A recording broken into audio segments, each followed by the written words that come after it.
Fabienne. Rebonjour. Rebonjour, parce qu'on s'est vu ce matin. Ça va toujours? Ça va toujours bien, oui. Ok, super. Alors, on a décidé, pour les personnes qui nous écoutent, on a décidé de faire cette vidéo parce que, alors pour situer le contexte, Fabienne est coach. Elle a décidé de suivre un accompagnement que je propose et qui a commencé il y a 2 semaines de ça.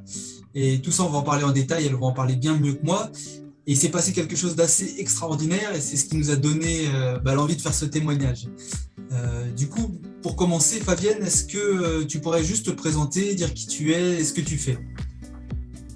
Alors, je m'appelle Fabienne Malaise, j'ai 50 ans, une grande fille de 22 ans et je suis business coach. J'accompagne les entrepreneurs depuis de nombreuses années et voilà, ce que j'ai développé, c'est un programme d'accompagnement pour les personnes qui veulent mettre leurs dons au service de l'humanité et donc qui veulent créer l'emploi de leurs rêves.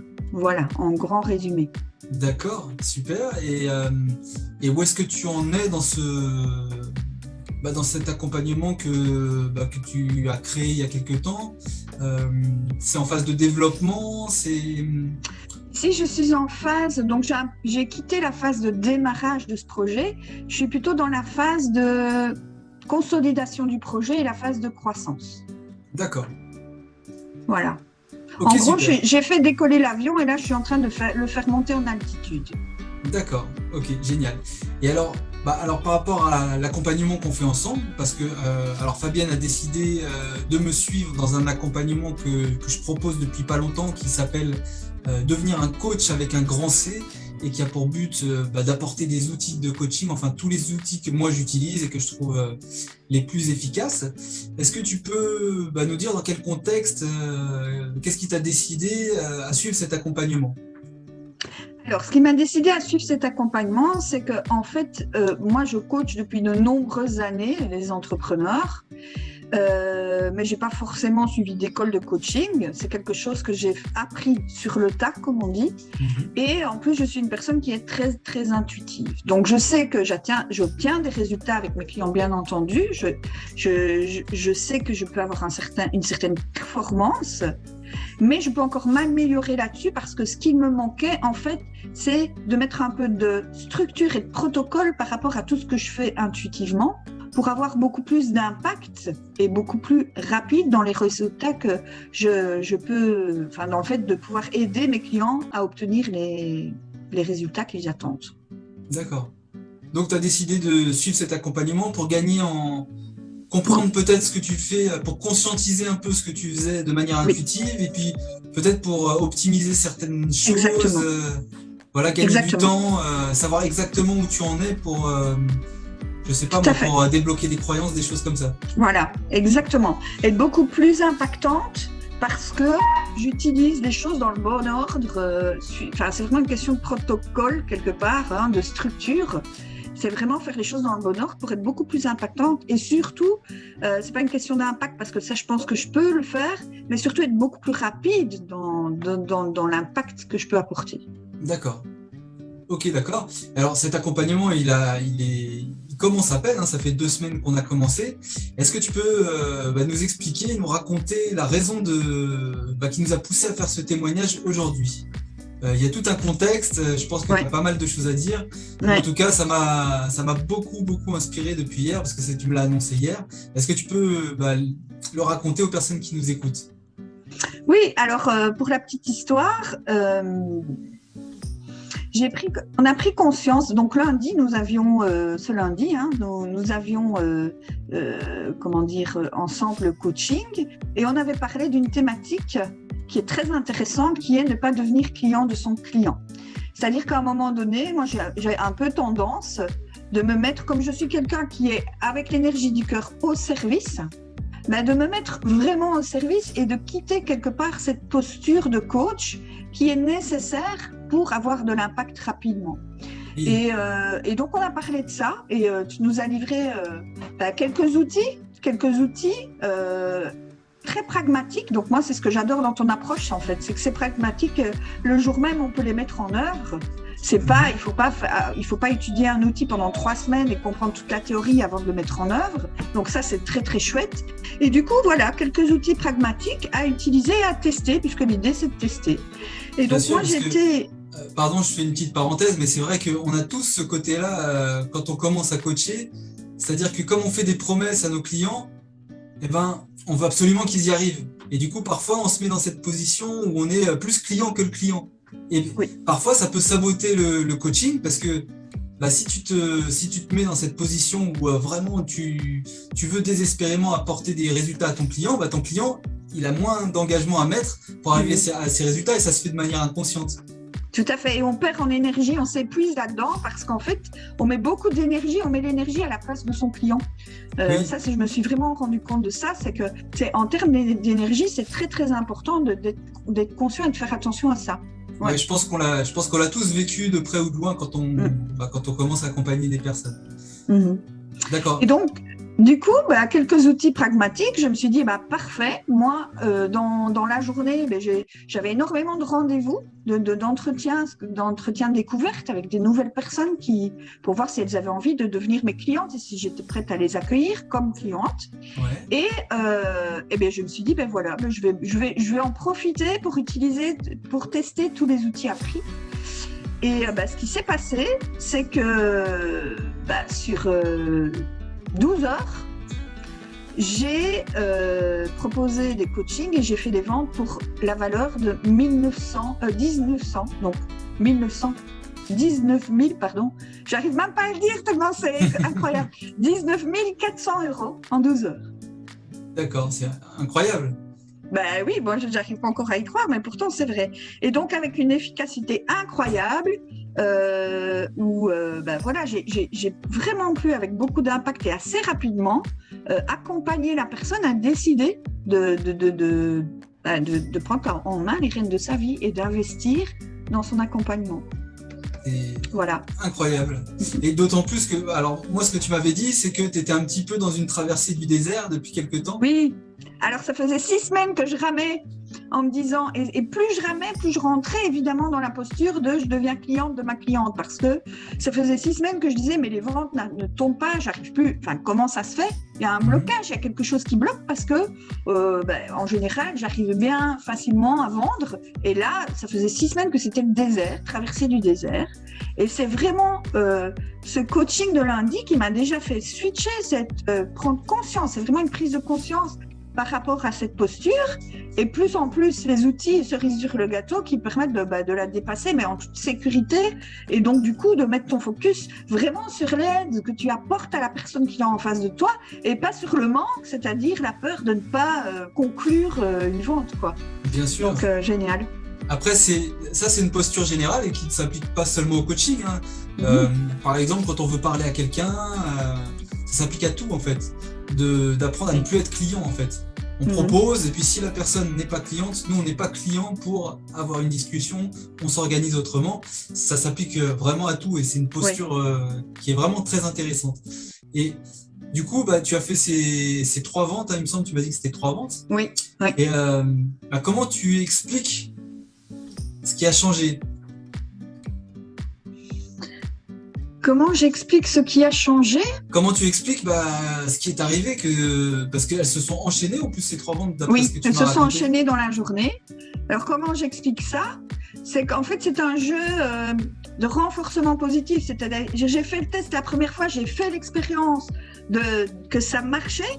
Et puis du coup, j'étais reboostée pour la suivante, j'étais encore plus impactante, et pour la suivante encore, c'est-à-dire que plus j'ai avancé, plus je suis montée en confiance en moi, plus j'ai quitté cette posture de ça doit absolument matcher, et plus j'étais en résonance avec la personne, et donc plus elle avait envie de me suivre.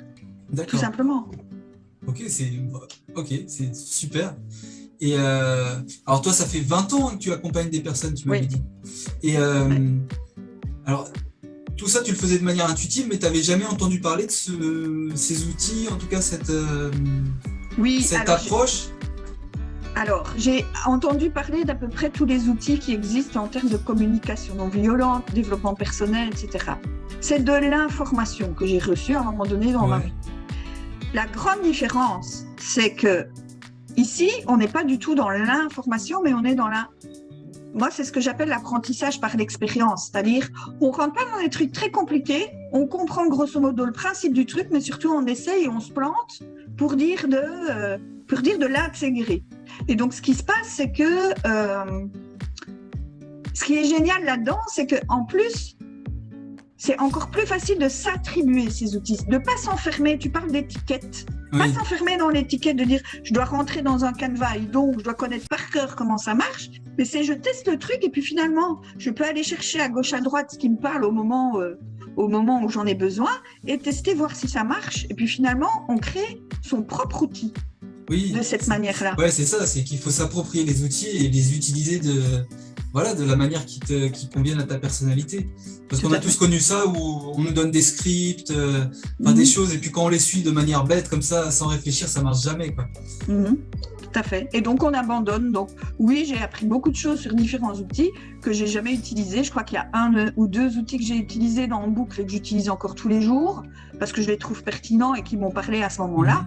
Mais vu la multitude de choses que j'ai pu voir, apprendre, lire dans ma carrière, c'est même pas un grain de sable par rapport à tout ce que j'ai pu apprendre, quoi.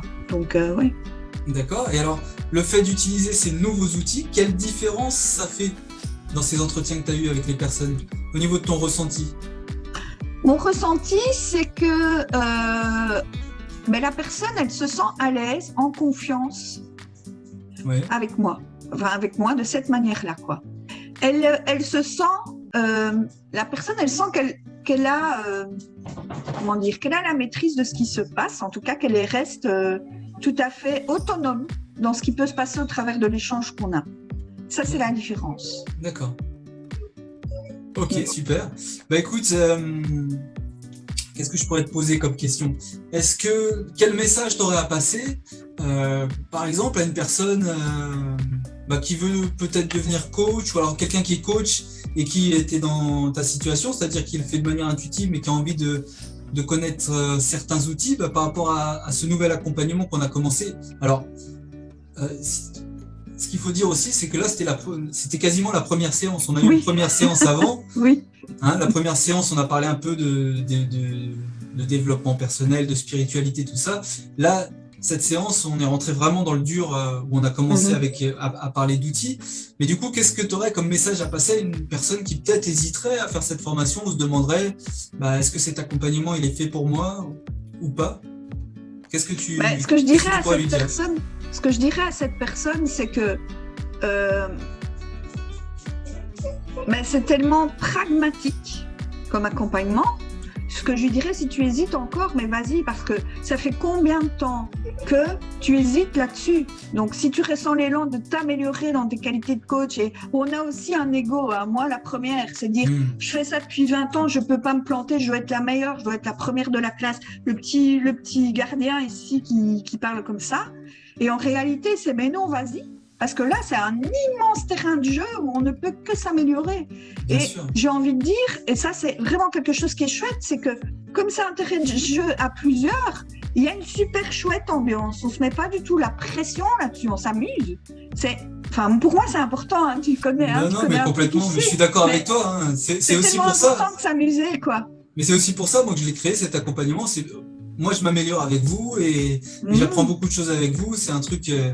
Voilà, comme je disais, apprentissage vicariant, approche non normative, on est dans l'échange, dans la pratique.